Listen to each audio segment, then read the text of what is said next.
Les séries de conversations Footprint présentent des discussions et des réflexions de leaders accomplis sur le lieu de travail et le marché, ainsi que leurs expériences sur les principes clés du leadership. En tant que croyants, nous sommes censés mettre en pratique ces principes bibliques de leadership sur notre lieu de travail et sur le marché pour nous aider à remplir notre vocation.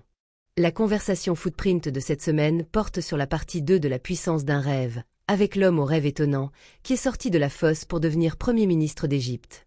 En tant que professionnels et entrepreneurs, nous avons tous des rêves. Que devons-nous faire entre le rêve et son accomplissement?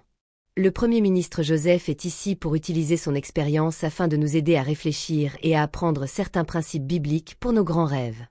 Accueillons le seul Premier ministre au manteau multicolore dans les conversations Footprint.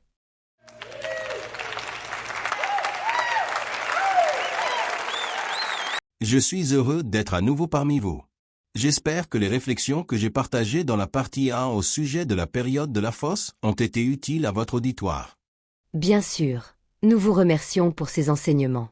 C'est pourquoi nous sommes ravis de vous recevoir à nouveau. Donc, pour la partie 2, vous avez dit que le sujet porterait sur la pureté du rêve. Est-ce bien cela? Oui, et comme la prison est le prix de la pureté, je pourrais en parler un peu si j'ai le temps. La partie 2 se terminera donc avec la prison, et la partie 3 commencera avec la prison. Vous êtes donc sorti de la fosse et les choses commencent à bien se passer en Égypte. Vous supervisez tout dans la maison de Potiphar car il a constaté que le Seigneur est avec vous. Pensez-vous à ce moment-là que le rêve était accompli? Pas vraiment. Le rêve que j'avais était plus grand que le simple fait de diriger la maison de Potiphar. J'étais reconnaissant au Seigneur de m'avoir élevé de la fosse à ce niveau, mais j'avais un rêve plus grand. Mais la femme de Potiphar ne pouvait pas résister à votre apparence physique, belle et bien bâtie. Et elle vous a poursuivi. Vous avez trouvé grâce aux yeux de Potiphar. Et si vous aviez cédé au désir sexuel de sa femme, vous auriez trouvé grâce également aux yeux de sa femme. Certains auraient vu cela comme une grande opportunité, mais vous l'avez refusé. Pourquoi? Non seulement je l'ai refusé, mais je m'en suis enfui. Je me suis enfui parce que l'idée de souiller mon corps, qui est le temple du Seigneur, me faisait plus peur qu'un serpent ou un lion. Je veux dire à vous et à votre auditoire, ne compromettez jamais votre pureté pour une opportunité. Sachez que la pureté maintient la présence du Seigneur dans votre vie. Et la présence du Seigneur est une plus grande opportunité que n'importe quelle opportunité qu'un être humain pourrait vous offrir. Merci pour cela. J'ai une question du public. Aviez-vous aussi peur qu'une liaison avec Madame Potiphar puisse éclater en scandale? Est-ce l'une des raisons pour lesquelles vous avez refusé? Pas du tout. Pour moi, les seuls yeux qui doivent voir et apprécier ma pureté sont ceux de mon Seigneur. Même si personne ne découvrait notre liaison adultère, même s'il n'y avait pas de scandale, les yeux de mon Seigneur voient tout. Rien ne lui est caché. Encore une fois, vous et votre auditoire devez savoir que fuir toute forme de péché ne doit pas dépendre du fait que l'on soit découvert ou non. La pureté ne joue pas pour un public, mais uniquement pour le Seigneur. C'est incroyable. La pureté ne joue pas pour un public, mais pour le Seigneur. Est-ce pour cette raison que vous avez dit dans Genèse 39 verset 9 « Comment pourrais-je faire un si grand mal et pécher contre Dieu ?» Vous avez raison. La seule personne en qui j'ai placé ma confiance était mon Dieu, qui m'avait donné ses rêves merveilleux. Je me préoccupais davantage de la rupture de ma relation avec le Seigneur, de la souillure de mon temple et de la perte de la faveur du Seigneur. Mon attention n'était pas sur Potiphar ou qui que ce soit d'autre.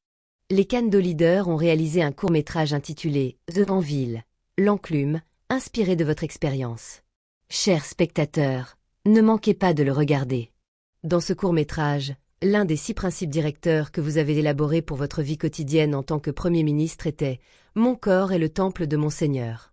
Je le garderai saint, car mon Seigneur est saint. » Comment cela vous a-t-il aidé à orienter votre vie vers votre rêve? Oui, mon corps est le temple de mon Seigneur.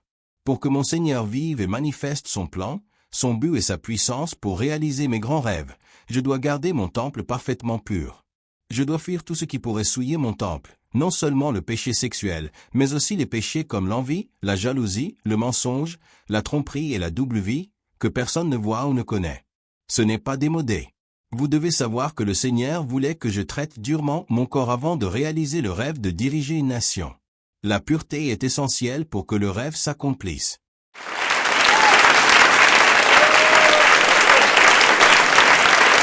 C'est puissant, Monsieur le Premier ministre. Donc, si je vous comprends bien, la maîtrise de soi est la clé de la pureté. Avant que le Seigneur ne nous confie quelque chose de précieux dans le cadre du rêve, nous devons d'abord prendre le contrôle de notre propre corps. Pour gouverner une nation, nous devons d'abord nous gouverner nous-mêmes.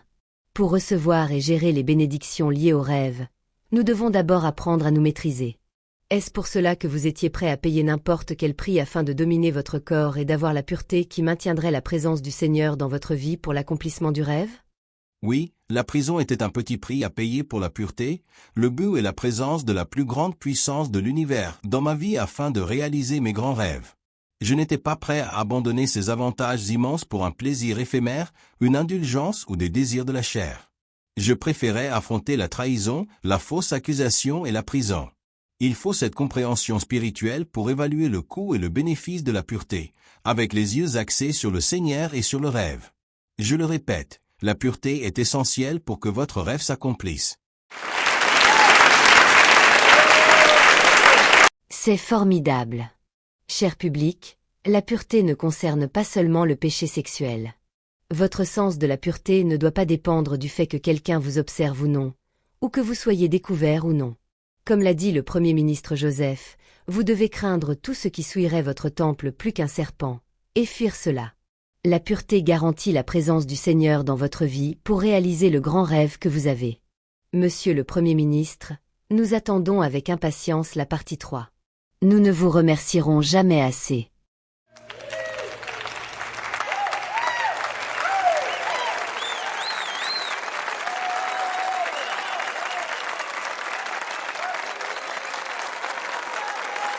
Si la série de conversations Footprint a été une bénédiction pour vous, veuillez la transmettre à d'autres personnes pour qu'elle soit une bénédiction pour d'autres.